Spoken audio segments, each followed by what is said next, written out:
Hello everyone, here we are with our next lecture जिसमें हम physical education के sports and nutrition chapter की बात कर रहे थे। इस पर्टिकुलर चैप्टर में हमारा आज का जो टॉपिक रहेगा that is eating for weight control. बहुत से लोगों को ये एनोरेक्सिक सी फील होती है कि अगर मैंने ज्यादा खा लिया मुझे वेट गेन ना हो जाए। इसके लिए वो अलग अलग मेजर्स यूज करते हैं, कई वोमिटिंग करते हैं, कई बहुत बार स्टूल्स पासिंग के लिए जाते हैं, कुछ ऐसी हरकतें करते हैं। तो हम इस चैप्टर में स्पेसिफिकली ये देखेंगे कि फूड मिथ्स क्या होती है। मतलब होता है ना कि आसपास के मोहल्ले में बातचीत चल रही, ये खाओगे तो ऐसा हो जाएगा, ये कॉम्बो ट्राई करोगे ये बीमारी हो जाएगी, खाने में ये करना चाहिए, 6 बजे से पहले खाना खाना चाहिए, रात के टाइम में सोने से पहले खाना नहीं खाना चाहिए। वट एवर दे आर, हम उन सभी चीजों की बात करेंगे।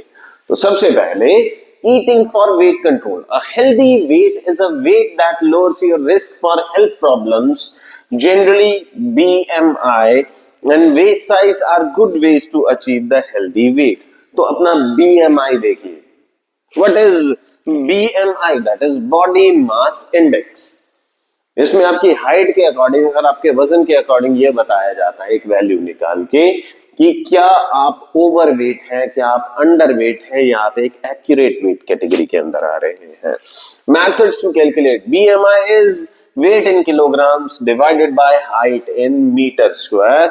तो इससे कैटेगरीज निकल के आती है। कौन कौन सी कैटेगरीज? या तो वो वैल्यू आप अपना कैलकुलेट करके देखिए, मीटर स्क्वायर के अंदर अपनी हाइट देखिए, अपना वजन मापिए, डिवाइड कीजिए और जो वैल्यू निकलेगी उसके हिसाब से अगर वो वैल्यू 18.5 से कम चलती है तो आप अंडरवेट कैटेगरी में आएंगे। अगर वो वैल्यू 18.5 से 24 तक जा रही है, नॉट परसेंट, देन आप नॉर्मल वेट कैटेगरी में आएंगे। अगर वो 25 से 29.9 तक आ रही है तो आप ओवरवेट कैटेगरी में आएंगे। डिवाइड करने के बाद अगर वो वैल्यू 35 तक आती है 30 से, तो आप ओबीज क्लास 1 होंगे, मोटापे की क्लास। अगर वो 35 से 40 तक है तो आप ओबीज क्लास 2 में आएंगे, 40 से ऊपर है तो आप ओबीज क्लास 3 में आएंगे। These are the categories. और ये सब वैल्यूज निकाली गई आपके वजन को डिवाइड करने से, आपकी हाइट से। आगे बता रहा हूं। Next, there are some useful tips for weight control with proper eating. खाइए भी और वजन भी कंट्रोल में रखिए। पहला, अवॉइड कॉमन पिटफॉल्स। तो वो कमियां या वो मिथ्स जो कि आपकी हेल्थ को बिगाड़ सकते हैं कि ये करने से तुम्हारा वेट घट जाएगा या बढ़ जाएगा, आप अंडर वेट है, ओवर वेट है, मिथ्स पे बिलीव मत कीजिए, किसी खाई में मत गिर जाना। Avoid those pitfalls. दूसरा, put a stop on emotional eating, stress eating. जब आपका स्ट्रेस फैक्टर बढ़ता है तो आपकी बॉडी का एक हार्मोन होता है दैट इज कॉर्टिसोल, वो आपको फोर्स करता है मीठा खाने पे ताकि बॉडी को एनर्जी का एक शॉट मिल सके और आप स्ट्रेस से दूर हो सके। तो अवॉइड कीजिए स्ट्रेसफुल कंडीशन को, क्योंकि स्ट्रेसफुल कंडीशन आपको मीठे की क्रेविंग लेके आती है।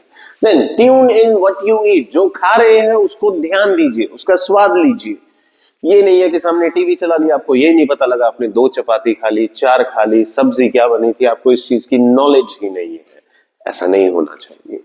Then fill up with fruits, veggies and fibres. अपनी डाइट के अंदर फ्रूट्स, वेजीज एंड फाइबर्स बढ़ाइए। कुछ हद तक वो आपको मिनरल्स भी देंगे और खाने का बल्क बनाए रखेंगे। इससे आपको ओवरवेट होने से बचने में हेल्प मिलेगी। Then indulge without overindulging. सोचिए खाने के बारे में पर ओवर थिंकिंग मत कीजिए। Then take charge of your food environment. अपने आसपास के खाने को कंट्रोल कीजिए। पेट आपका है, डिसीजन भी आपका है। कोई आपको फोर्सफुली कुछ ना खिलाए कि हम जंक करते हैं, आज चीट करते हैं, खा लीजिए, एक खाने से क्या होगा है, 2 खाने से क्या होता है, 1 जलेबी, 2 जलेबी, 1 रसगुल्ला, 2 रसगुल्ले, नहीं। आपकी बॉडी, आपका टेम्पल, आपका डिसीजन कि आप उसमें कौन सा कूड़ा डालना चाहते हैं और कौन सा नहीं। Then pitfalls of dieting. An individual who is overweight wants to reduce weight and they starve for reducing weight, many times skip meals to lose weight, sometimes take slimming pills. तो ये साइको लेवल तक चला जाता है और ऐसे में जो पर्सन है जो इस पिटफॉल के शिकंजे में आ चुका है, वो बार बार अपनी फीडिंग मिस करता है। कई बार दिन में 3 की बजाय 2 टाइम खाना खाना, कई बार 1 टाइम खाना खाना, कई बार पूरा पूरा दिन स्किप कर देना। उसे ऐसा लगता है खाना स्किप करके वो पतला हो जाएगा, और फिर भी उसकी तृष्णा शांत नहीं होती है। तो अगला डिसीजन वो क्या करता है, वो स्लिमिंग टैबलेट्स लेता है, जो कि एपेटाइट को मार देती हैं, और इससे क्या है, भूख ही नहीं लगती है, इससे बॉडी को बहुत नुकसान होता है। Then extreme reduction of calories, restriction on some nutrients, skipping meals, intake of calories through drinking, यानी पानी ज्यादा पीते रहो, लिक्विड डाइट ज्यादा लो रखो, इससे तुम्हें वेट कंट्रोल करने में हेल्प मिलेगा। ये सब ऊटपटांग हरकतें होती हैं। Then underestimating the calories, intake of labeled foods, not preferring physical activities, low energy diet, taking less liquids and starving, भूखा रहना। फूड इंटॉलरेंसेस का मतलब क्या होता है, कई बार आपकी बॉडी में कोई स्पेसिफिक एंजाइम बनना बंद हो जाता है, तो उससे जिस न्यूट्रिएंट का डाइजेस्ट होना था, वो डाइजेस्ट होने की बजाय आपकी बॉडी में अक्यूमुलेट होता है, और अगर वो आपकी बॉडी में अक्यूमुलेट होगा तो वो कोई ना कोई नुकसान या सिम्टम यानी लक्षण लेके आएगा, उसे हम फूड इंटॉलरेंस कहते हैं। When a person has difficulty in digesting a particular food, symptom क्या है, उस फूड को खाने के कुछ देर बाद आपको घबराहट होती है, वॉमिटिंग आ जाती है, जॉइंट पेन आता है, हेडेक आता है, स्किन पे रैशेस आते हैं, डायरिया यानी मोशंस हो जाते हैं, स्वेटिंग होती है, पल्पिटेशंस क्या होती है, धड़कन का बढ़ जाना, कम हो जाना, बर्निंग सेंसेशन, छाती में जलन होना, स्टमक के अंदर, तो ये सब सिम्टम आते हैं। Food intolerance means individual elements of certain foods that cannot be properly processed and absorbed by our digestive system, यानी आपके digestive system ने उस particular food type के लिए respond करना बंद कर दिया है। तो इसके causes क्या रहते हैं, absence of activities of enzymes responsible for breaking down the food element, वही बात की एंजाइम की कमी हो गई, या तो कोई एंजाइम बन नहीं रहा है, गलत बन रहा है, या फिर वो काम नहीं कर पा रहा है किसी रीजन की वजह से। These are usually innate and sometimes diet related or due to illness। आपको कोई बीमारी हुई थी, उसके बाद में आप किसी पर्टिकुलर फूड टाइप के लिए टॉलरेंट हो गए, इंटॉलरेंस आ गई आपके अंदर, या फिर ऐसा हो सकता है कि बाय बर्थ ही आपके अंदर किसी चीज के लिए, इननेट मतलब बाय बर्थ ही आपके अंदर समस्या है। फूड मिथ्स क्या होती है, यानी हमारे आसपास के मोहल्ले में 4 लोग जो बात करते हैं कि ऐसे करना चाहिए, वैसे करना चाहिए, खाना ऐसे खाना चाहिए, वैसे खाना चाहिए, कुछ मिथ्स होती है, चलिए डिस्कस करते हैं। पहला, इन्हें अवॉइड करना जरूरी होता है, सबसे इंपॉर्टेंट बात। एग्स इंक्रीजेस कोलेस्ट्रॉल लेवल, सो अवॉइड देम। कहा जाता है कि अंडा मत खाओ, अंडे के अंदर वो येलो सा हिस्सा होता है, वो आपकी बॉडी का फैट कोलेस्ट्रॉल, बैड कोलेस्ट्रॉल बढ़ा देता है, ऐसा नहीं है। अगर आपको लग रहा है कि कोलेस्ट्रॉल इश्यू है, तो चाहे आप वो छोटा सा राउंड सा मास निकाल भी सकते हैं, बड़ी बात नहीं। लेकिन अगर आपकी डाइट में प्रोटीन की कमी है, आपने ग्रो करना है, तो आपको अच्छे से एग्स कंज्यूम करना पड़ेगा। Drinking while eating makes you fat. खाना खाते खाते बीच में 2-3 बार पानी पिएंगे तो उससे आप मोटे हो जाएंगे नहीं, इससे फूड सोल्यूबलाइजेशन में हेल्प ही मिलती है। हाँ ठीक है, डाइजेस्टिव एंजाइम्स डाइल्यूट हो जाते हैं, पर इतना भी नहीं है कि आप एक चपाती के साथ 5 गिलास पानी पी जाए। आपकी रूटीन डाइट के साथ 1-2 गिलास पानी आपको कभी खराब नहीं करता है। देन लो फैट और no fat diet are good. तो आपकी बॉडी को लुब्रिकेशन कैसे मिलेगा, और आपकी बॉडी की जो सेल्स हैं उनकी मेम्ब्रेन कैसे बनेगी, आपके बाइल कैसे बनेंगे, आपके रिप्रोडक्टिव हार्मोन कैसे बनेंगे, they are all fats. Then dieting और फास्टिंग में लूज वेट। आप डाइटिंग करते हैं तो आपका वजन कम होगा, ऐसा नहीं है। Food eaten late night is more fattening. अगर देर रात खाना खाओगे इससे मोटे हो जाओगे, ऐसा कुछ नहीं होता है। Then low fat milk has less calcium than full fat milk.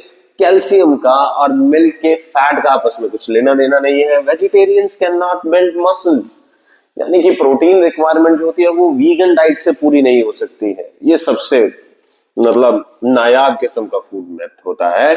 Then healthy food is expensive. अब जंक जाएंगे तो 20 रुपए के बर्गर से आपकी अच्छी खासी स्टफिंग हो जाएगी, लेकिन 20 रुपए में तुम्हें ढंग का वेजिटेरियन फूड नहीं मिल सकता है। So importance of diet in sports. तो स्पोर्ट्स के अंदर डाइट की इंपॉर्टेंस क्या है, टूर्नामेंट या किसी इवेंट से पहले, during and post competition requirements.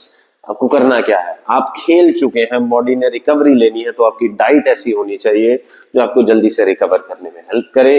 Then it helps in achieving body composition goals, यानी जैसी आपकी पर्टिकुलर स्पोर्ट्स टाइप है, जैसी आपकी गेम है, उस हिसाब से आपकी डाइट आपका मुद्दा हल कर रही है या नहीं, आपको फुलफिल कर रही है या नहीं। Then right kind of nutritional composition pre competition meals, during competition and post competition meals can help improve performance, delay fatigue and speed up the recovery. तो अगर टूर्नामेंट से पहले, बीच में और टूर्नामेंट के बाद, जैसे टूर्नामेंट से पहले आपको एनर्जी बर्स्ट चाहिए, टूर्नामेंट के दौरान आपको थोड़ा लाइट रहना होता है, टूर्नामेंट के बाद आपकी बॉडी को रिकवरी की जरूरत ज्यादा होती है, तो जो फूड रिकवरी फूड होते हैं आप पोस्ट टूर्नामेंट उन्हें अपनी डाइट में ऐड करवा सकते हैं। So knowledge of nutrition is essential to make fitness, weight loss or weight gain program successful in athletes. Those sports person who play in weight categories can achieve body weight goals with appropriate diet. जैसे boxing होता है, Greco Roman wrestling वगैरह होती है, इनमें weight categories बनी होती है, तो खुद को एक पर्टिकुलर वेट कैटेगरी में रखने के लिए डाइट कंट्रोल बहुत जरूरी है। परफॉर्मेंस बढ़ाने के लिए, डिहाइड्रेशन से बचने के लिए, ये सारी चीजें हो जाती हैं। तो आई होप आपको ये सारी चीजें समझ में आई होंगी। एंड यहां पे हमारा ये चैप्टर खत्म होता है, अगले चैप्टर के लिए मिलते हैं। आज के लिए फिलहाल इतना ही। Thank you so much.